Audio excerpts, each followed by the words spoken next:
Music.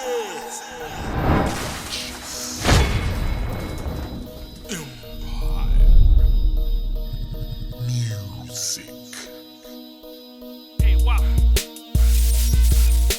Who the fuck? One of the most thriving businesses in the inner city would be your neighborhood barbershop. And most have been around for more than a decade. It's one of the first places in the community where people can come together and discuss everything from sports to politics. It's a place where people can find out the latest news, ranging from the local government to what's going on with individual people in the community. In the city of Atlanta, one of the most important things to a young man would have to be looking good. And that all starts with a clean haircut. No shirt, pair of pants, or fly kicks can bring an outfit together like a crispy haircut. From a flawless razor hairline to a Beijing beard trim, the typical master barber is armed with the finest tools and an arsenal of techniques. To a master barber, there's nothing like the sound of clippers humming, blow dryers blowing, shears clipping, perhaps some oil sheen spraying. Of course, we got the clients conversing, and we got the football game playing on the shop TV. In addition to the smell of Clubman talc, aftershave lotion, clipper side, all of this embodies the atmosphere of the barbershop. Why did you become a barber? For many youth seeking a career path, barbering has provided a way out of a less than comfortable lifestyle, while for others, a much needed change of pace. Furious Styles, we with Bart Hustle. Bart, what's going on, man? How you doing? What's happening? Cool. We're gonna jump into it. So, what made you want to be a barber, man? How'd you get in this industry? What made me want to be a barber? I got about 2 or 3 reasons what made me want to influence me on wanting to be a barber. First off, my daddy was a barber. My mama was a barber. So it was in my family, you know, just line of barbers. My daddy was a barber, so I come from a generation of barbers, so that influenced me. And then barbering is a player job to have. I didn't choose the barber industry. The barber industry chose me. So basically, I was born into this. It was more like family business, so just keep on with the family business and, you know, just made it prosper. Really, man, the artistic side of it was what kind of drew me to it. I've always been artistic and creative, so that kind of mesh kind of came naturally, and that's just, you know, how I got into it. Okay. Well, I started barbering at a very young age, around 12 or 13 years of age. I came up in a large family with 9 brothers, 2 sisters. And so my brother was cutting our hair at the time, and he kind of messed us up real bad. And I went to my mom and I was like, well, if he gonna mess us up this bad, I might as well cut my own hair. And so I went to school the next day, and when I came home, she had me a set of cheap wall clippers laying there. And so I started cutting my other brother's hair and some of my friends' hair, and I kind of picked up the skill and the love of barbering at that moment. I found it fun to shave my daddy's head, and when he finally decided to get a bald head or whatever, I actually took that and went to barber school. And I learned how to cut hair. That was the first time I actually ever picked up a clipper, like a real clipper. But yeah, so I took that and I ran with it. And I actually turned out to be really good. It started from childhood, you know, seeing barbers, the barber shop I went to prime time years ago, growing up, just admiring barbers putting out a lot of money, working at their own leisure, you know what I mean? Seeing like they, you know, just got the chance to kick it while they was making a good living. Inspiration for being a barber. Inspiration to pick up a pair of clippers can be found in many places and from many people, while for others, it was by chance or circumstances. Probably mostly other barbers when I was coming up, seeing them, what they were doing. I kind of took a liking to how they were cutting, their styles, definitely the money they were getting. So I guess that kind of inspired me to, you know, get into it. It wasn't really not one particular barber. It was just, you know, barbering in general. You know what I mean? A person can sit down in the chair and look one way and get out the chair and look a whole nother different way. You can see people, their attitudes change when they walking out the door. You know what I mean? I want to be a part of that. My inspiration, I mean, what inspired me, man, is the fact that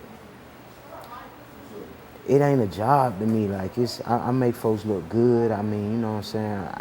I'm like an artist. I'm kind of bigger than the average rapper, the average entertainer. Cause one thing about, you know what I'm saying, the look, like, it's amazing.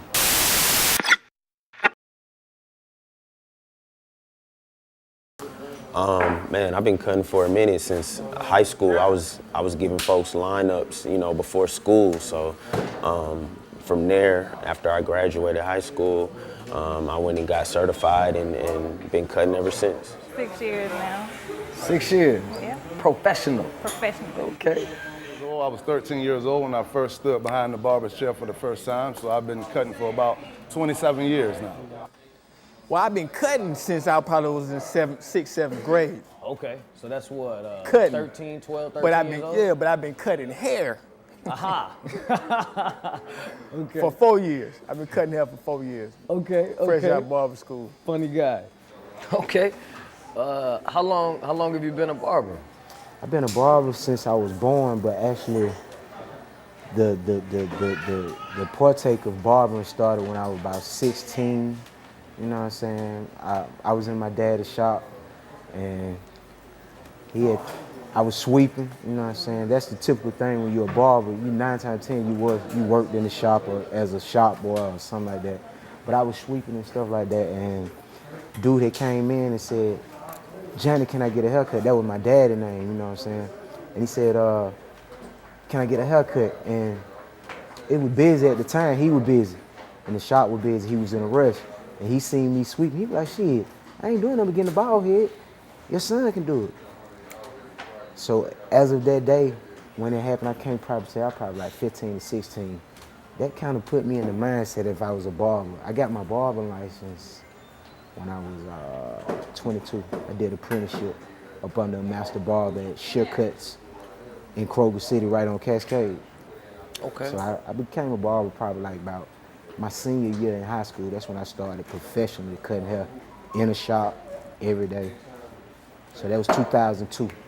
Pros and cons of barbering.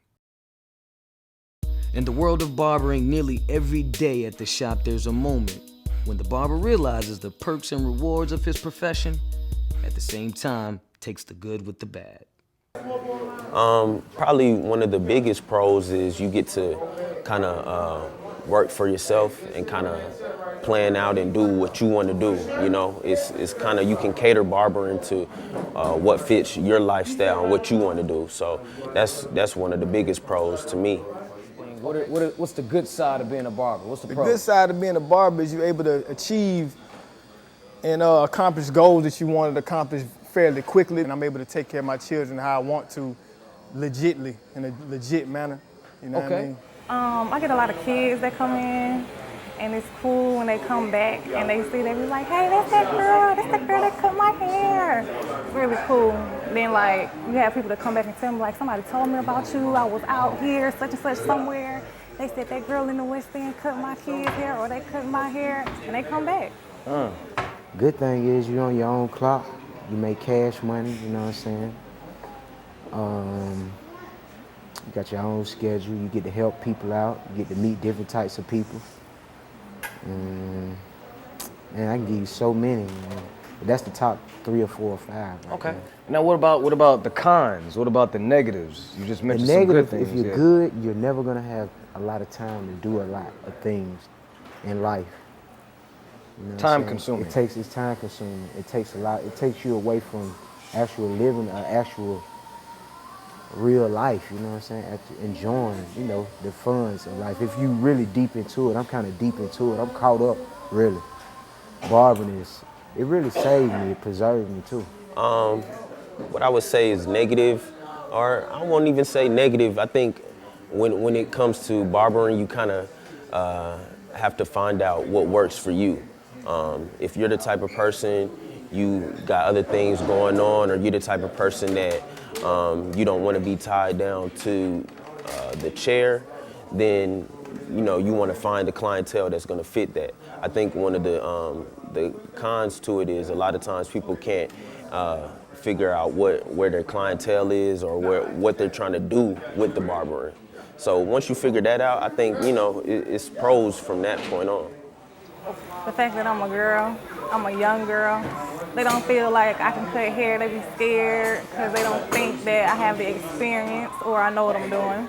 I would have to say the biggest negative to being a barber would probably not being a barber.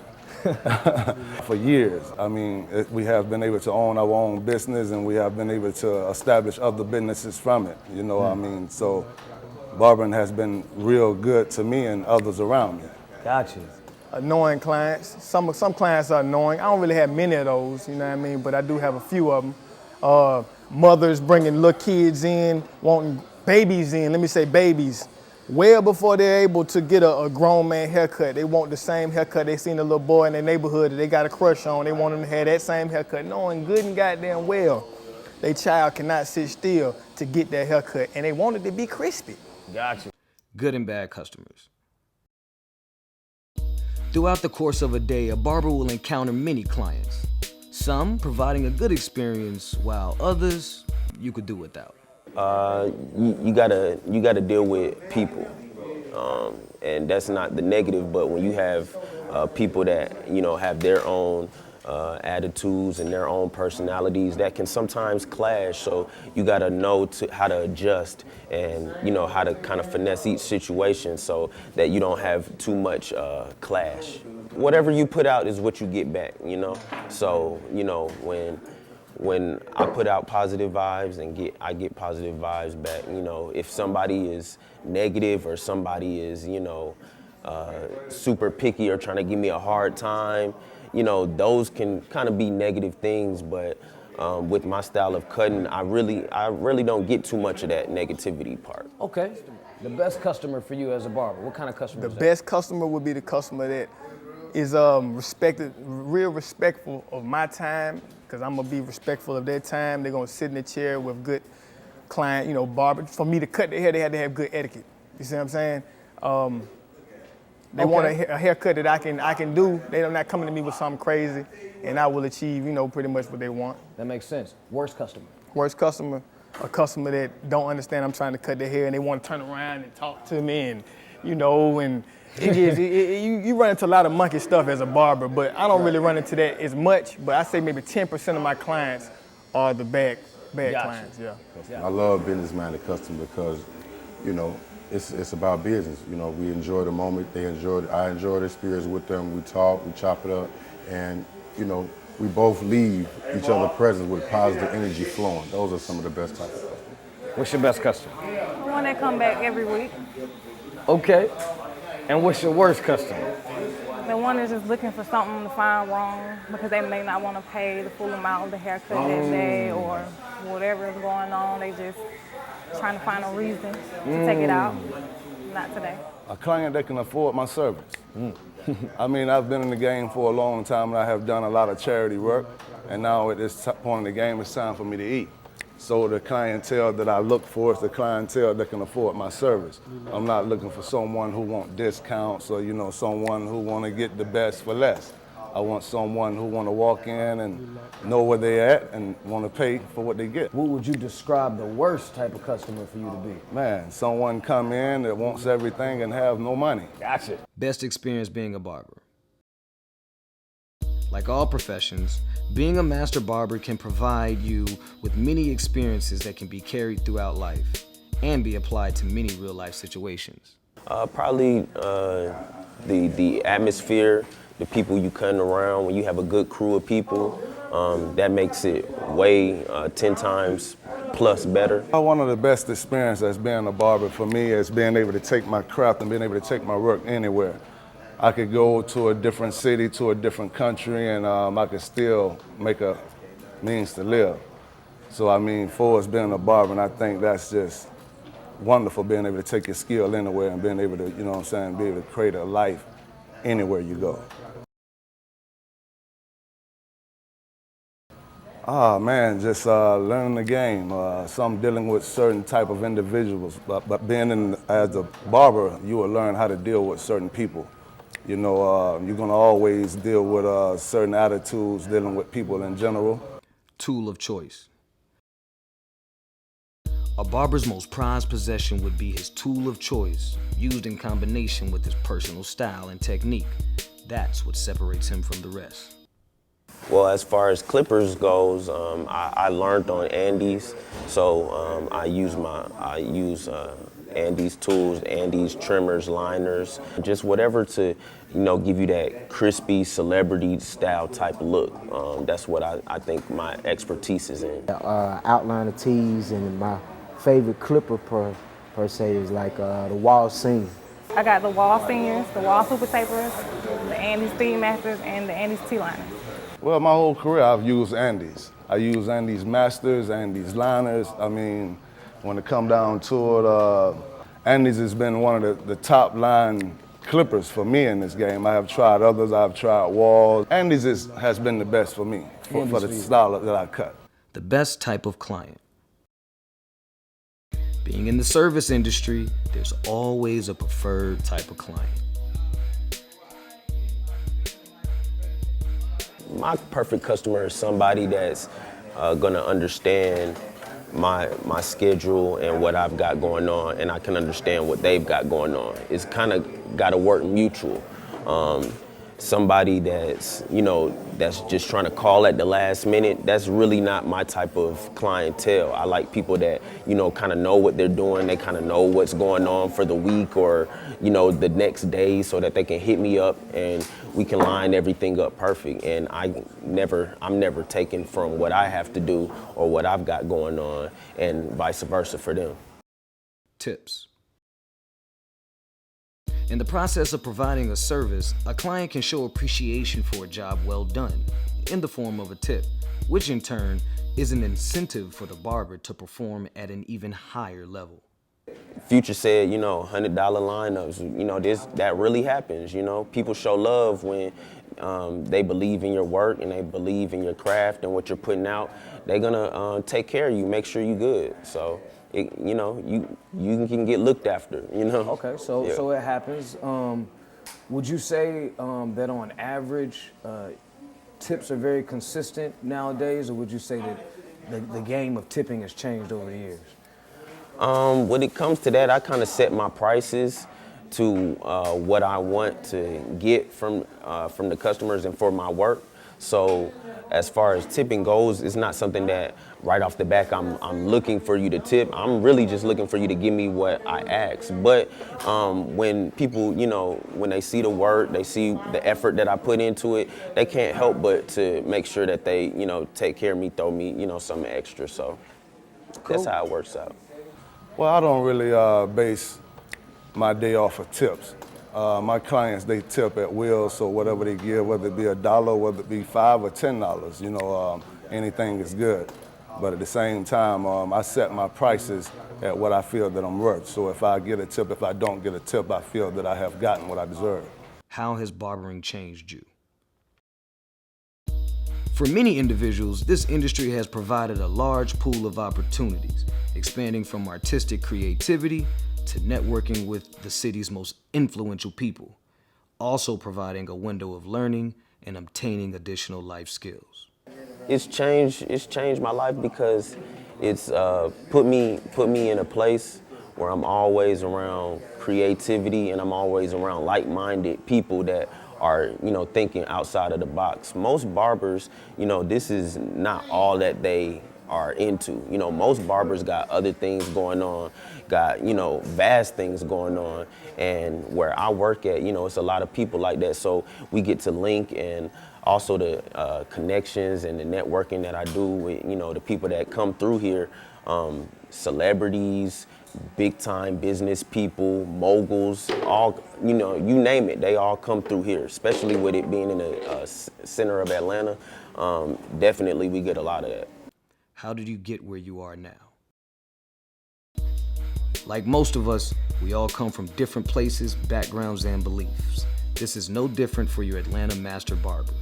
the experiences and obstacles throughout that journey that led to where you are now. I'd probably be selling a lot of dope. Not just joking with you. I'd probably be acting or I always said in school I wanted to go to school for business management. So I'd probably be owning my own business. Being that I like fashion and clothes and entertainment, it probably would have been on my own clothing line or just trying to get out there and act or do something in the entertainment business. I definitely would be doing music because that's what my true passion is. I have a love for all arts, so barbering is definitely in that category. So I always have a love for barbering, but music is what I would be doing if I wasn't cutting hair on a daily basis. You probably find me with a camera, Okay. working with some women. Okay. You know what I mean? Maybe still dibbling, dabbling in the streets or whatever. You know what I mean? Trying to benefit, you know what I mean, from either one of those trades. If D Woods wasn't a barber, wasn't a shop owner, what would he be? Where would we find you? Right here in the West End at Barbershop 2. There's nothing else I could do. Ain't no other place. No other place. Okay. This is for me and my community. This is what I started. So my feet are planted right here in the West End. And I've been here most of my life. So basically all my life in the West End. When you getting a haircut for me, it's not just a regular cut. I might, you know what I'm saying, I might give you a sharp line or mean fade or I got my own little logo for his designs and stuff like that. And you say style, but I call my little own little splash or with my sauce, I call it sauce. So, you know what I'm saying? I got my own little sauce, my little recipe. It's like going to Wendy's and getting some chicken nuggets, and you could eat them chicken nuggets plain, but you know what to make them chicken nuggets good? Some sauce.